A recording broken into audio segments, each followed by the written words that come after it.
Main ingredient పట్టుకురమ్మా. వచ్చేసాడు. చేపల పాయసం కోసం మీరందరూ ట్యూన్ అయి ఉన్నారని తెలుసు.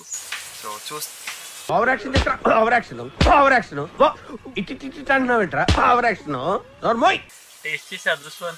నా పక్కన కూర్చున్న వాళ్ళు నేను నువ్వు ఎక్స్ప్రెషన్ ఇచ్చినా ఇవ్వకపోయినా మేమే వేసుకుంటా.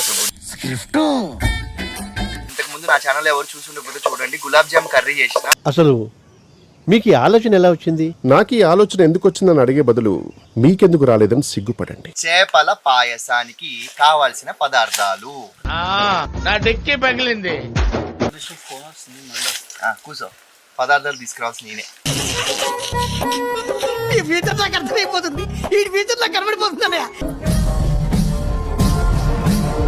చేపల పాయసం ఎంకరేజ్ చేయాలి న్యూ టాలెంట్ ని.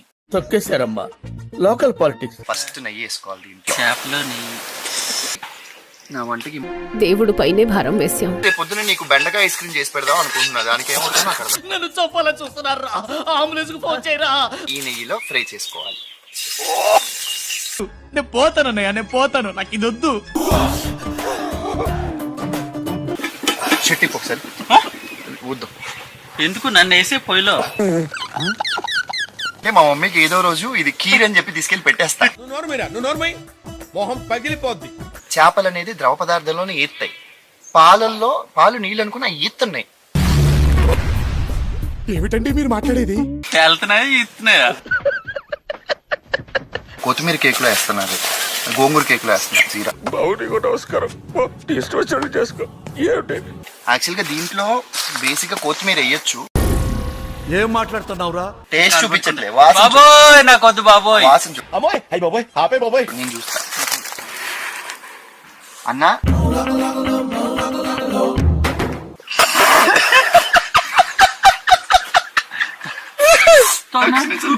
కూర్చో. బాగైందా? ప్రతిదానికి ఓవర్ ఎక్స్ప్రెషన్. చేపల పాయసం చేస్తా. ఇప్పుడు అనండి. చేపల పాయసం చేస్తా. అంటే నోరు పడిపోయిందా? కొంచెం నాకొద్దు కొంచెం తిను ప్లీజ్. ఇది ఎలా ఉందో తిన్న తర్వాత వాళ్ళ ఎక్స్ప్రెషన్ ఏంటో మీకు అసలు ఏం రైట్స్ ఉన్నాయండి మమ్మల్ని ఇడికి తీసుకొచ్చి చంపడానికి?